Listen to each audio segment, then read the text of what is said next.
Italy's commercial center Milan is feeling the effects of COVID-19. While the government has ordered the lockdown of 11 communities and the cancellation of all schools and public events in 5 northern regions, many big businesses have chosen to implement a work smart policy, telling employees to work from home. Milan is no ghost town, but it has clearly slowed down. The usual bustling main train station is quiet. Public transit is empty. Taxis sit idle. Even Milan's coveted fashion industry has been hit. We make every year about 90 billion euro turnover. Carlo Capassa, the president of the Italian Fashion Council, the ones behind Milan Fashion Week, says the virus has affected sales in China and now threatens Italy.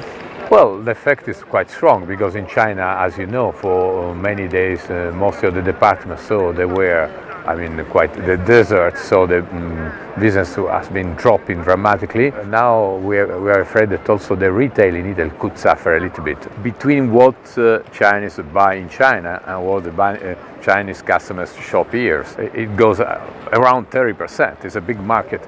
Italy's €40 billion annual tourism industry is also feeling the pinch.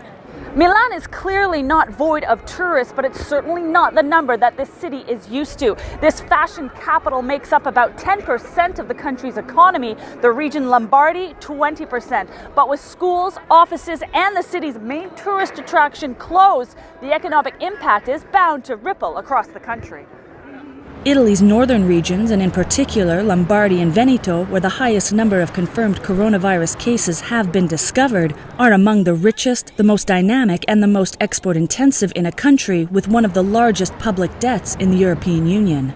The Bank of Italy has estimated a 0.2% loss of GDP growth due to COVID-19. Yet the head of the Italy-China Foundation, a non-profit organization supporting the annual €40 billion bilateral cooperation, says it's too early to quantify the economic impact. Up to now, we don't have heavy, consequences on the supply chain because most of the supply has been made before the Chinese New Year. So now we are experiencing everything. It is very hard to say because the situation is still ongoing. While masks have been sold out for days and hand sanitizer has doubled in price, pictures circulating of panic buying and empty shelves across the city have been exaggerated, at least for now. Residents appear far from panicked, but there is growing anxiety as the number of cases continue to rise across the country. Natalie Carney for CGTN in Milan.